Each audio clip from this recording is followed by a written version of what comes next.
Boa noite. Num fim de semana ensolarado do ano passado, os banhistas da praia de Santos, em São Paulo, levaram um grande susto. Por pouco, um avião Tucano da Esquadrilha da Fumaça não caiu na areia.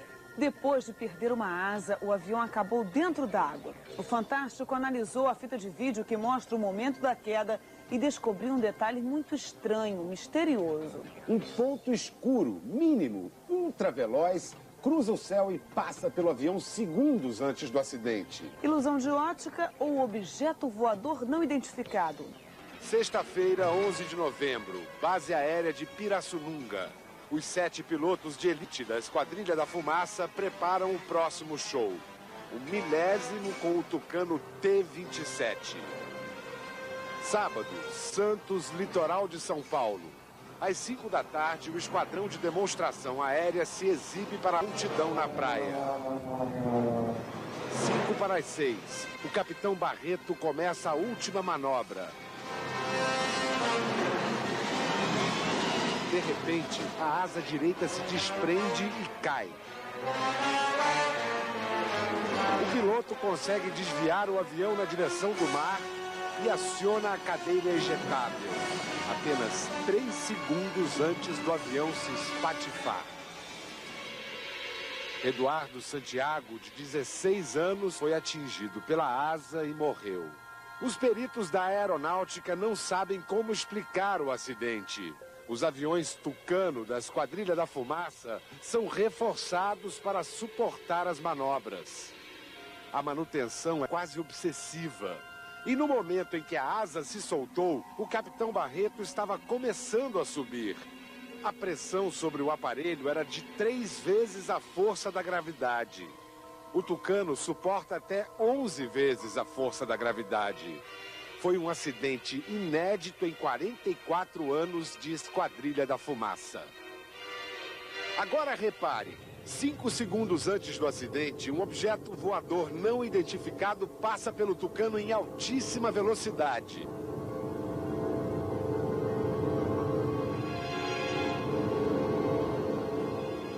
Será que esse estranho objeto tem algo a ver com o acidente? O capitão Barreto está hoje na base aérea de Fortaleza. A convite do Fantástico, ele assistiu às imagens em que aparece o suposto OVNI. Durante o voo, eu realmente não observei isso aí. Na sua opinião, o que seria esse objeto?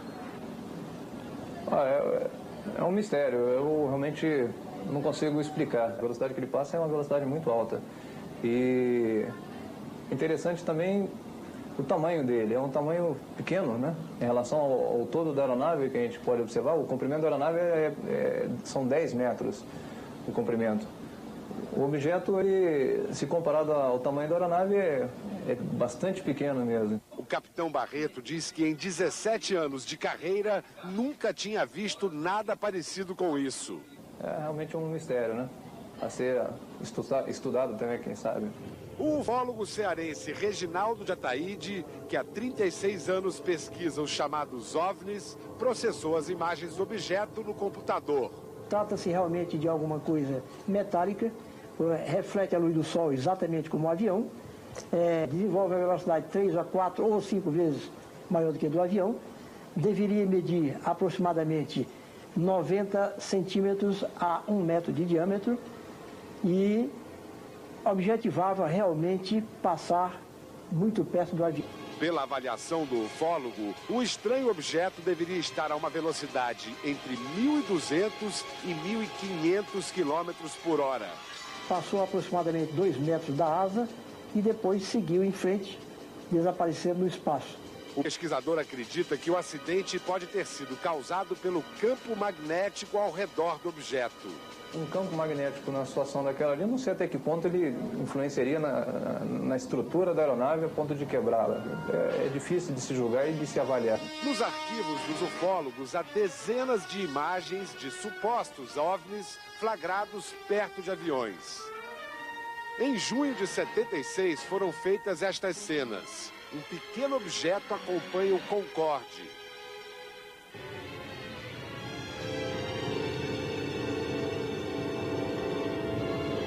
Em setembro de 93, Alejandro Leal filmava a evolução de helicópteros durante uma parada militar na cidade do México e fez este registro.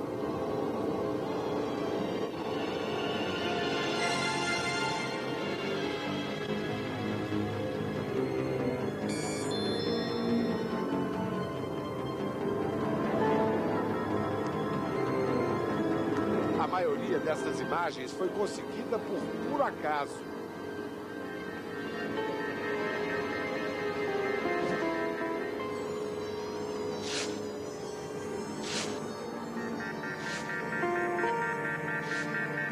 O laudo oficial sobre o acidente com o Tucano ainda não saiu.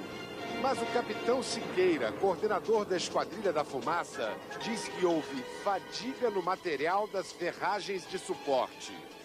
Todos os aviões da frota receberam reforços e já voltaram a fazer voos de treinamento.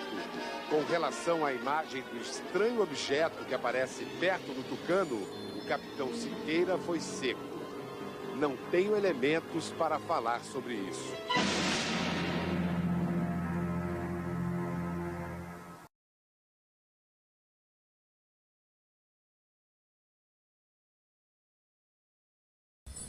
Vocês verão um dos mais impressionantes vídeos caseiros já exibidos aqui no Sightings. As imagens foram feitas por um cinegrafista amador numa encosta num campo de trigo inglês. Talvez essa seja a primeira prova de que os círculos da colheita são feitos por forças extraterrestres. Ou pode ser uma fraude. Mas se for uma fraude, é uma fraude muito boa. O mistério do vídeo do Círculo das Colheitas. Observem cuidadosamente. Vocês vão ver a criação de um círculo das colheitas. É impressionante. Se esse vídeo é verdadeiro, então o Santo Graal também é, porque temos algo que prova que os círculos das colheitas são formados sem a intervenção humana. Eu entendo a tentação de querer divulgá-lo e acredito em seu valor aparente. Mas isso, com certeza, não vai nos fazer nenhum bem. Por isso, temos de ser extremamente cuidadosos. Os renomados especialistas em círculos das colheitas Colin Andrew e Peter Sorensen estão entre os primeiros a ver o vídeo. Eles ficaram admirados porque o vídeo parece provar as hipóteses dos pesquisadores de que existe uma conexão entre os círculos das colheitas e as chamadas luzes misteriosas, geralmente vistas na mesma área. O cinegrafista está apontando sua câmera na direção do campo de trigo e, no lado direito do quadro, subitamente, aparecem duas pequenas esferas movendo-se da direita para a esquerda. As esferas, então, assumem um curso de semianel em torno do campo. De repente, no centro do campo, o círculo central é formado e 6 círculos na extremidade também são feitos. A terceira fase vem quando mais 2 esferas aparecem do leste. E então, finalmente, as trilhas conectadas acabam ficando em posição. Tenho que dizer que no início eu pensei, uau, isso aí é verdade, parece verdade. E parecia mesmo. E para mim era verdade, até que eu comecei a assistir quadro por quadro e comecei a suspeitar das coisas. Sorensen ficou desconfiado, porque o homem segurando a câmera parece saber o que vai acontecer antes que aconteça. Uma coisa muito importante a se observar nesse vídeo é que durante essa tomada-chave, a câmera parece estar balançando um pouco, como se fosse uma câmera de mão. E se é uma câmera de mão, por que ele não seguiu as luzes quando elas saíram de cena? Ao invés disso, ele já estava onde o ciclo das colheitas ia ser feito. Poderia alguém criar esse vídeo usando computação gráfica e outros efeitos especiais?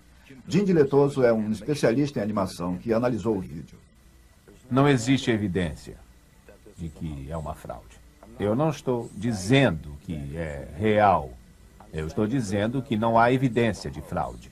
As pessoas com quem trabalhei em estudos de animação por computador poderiam fazer esse tipo de coisa em cerca de 4 horas. As pessoas se enganam com o que computadores complexos e simples podem fazer. É como isso. Estamos tentando determinar. Como em Forrest Gump. Se o Forrest Gump está realmente apertando a mão de John Kennedy. É fácil dizer, é uma farsa. Mas como foi falsificada? Ao contrário de outros analistas, Diletoso afirma que não tem interesse pessoal nesse caso. Quando testamos um vídeo, a tentação é partir do pressuposto de que é real e que eu vou achar um meio de prová-lo. Ou a tentação é dizer que é uma farsa e eu vou provar que é uma farsa. O que temos a fazer é fazer testes para obter dados. E aí chegamos a uma conclusão. O que é certo, é claro, é que a formação, o padrão que vemos formando nesse vídeo, aparece. Isto é, fisicamente. Foi feito no campo. Nós vimos, medimos em todos os níveis, filmamos do ar. É real. Isso é indubitavelmente real. Mas a equipe trabalhando comigo e que foi ao campo, eles não gostaram do que viram. Eles viram muitas pegadas, viram compressão no solo, viram plantas severamente amassadas e uma simetria tão surpreendente que era altamente suspeito. Se a fita for uma farsa, diz Diletoso, ela não foi criada com truques de computador. Todas as câmeras, quer sejam caseiras ou profissionais, todas as fitas, tem áreas entre os quadros, como no negativo de um filme. Existe um espaço entre os quadros. E no vídeo, existe informação nesse espaço. E essa informação é chamada intervalo vertical. Não há evidências no intervalo vertical de manipulação de processamento digital, sem computador, nenhuma alteração com o sinal. E não há evidência de que o cinegrafista tenha obtido lucros financeiros ou pessoais ao afirmar sua legitimidade. O que ouvimos é a pessoa que está operando a câmera dizer: é impressionante. Impressionante. Mas quando analisamos a voz, usando a avaliação de estresse psicológico, essa voz está um pouquinho nervosa. Impressionante. E a natureza das rápidas mudanças de respiração, como se o corpo fosse introduzido a um momento de estresse. Para resumir a história, não parece que essa pessoa está mentindo ou interpretando. Sorensen não é tão generoso. De repente nós vemos essa tomada de movimento tão limitado e agora ele diz: é impressionante. Não, francamente, se fosse eu iria usar uma palavra de 3 letras. Uau, isso é fantástico! Entende? É isso que eu diria, mas impressionante. Isso é muito britânico. Mas o que o cinegrafista ganhou com isso? Ele não parece ter o menor interesse em virar a sensação da imprensa. Por que criar tal farsa? Essa é uma gravação importante. Porque o que a gente vê na fita ou representa uma fraude ou representa uma pista verdadeiramente significativa. Uma chave, uma demonstração do que isso significa. Há muita evidência de que os círculos das colheitas são muito importantes, muito significantes e estão sendo feitos por alguém que não é gente da Terra. Acho que quero acreditar que é real, mas devemos lidar com o fato de que não queremos ver um mito sendo construído e que é isso que deve ser.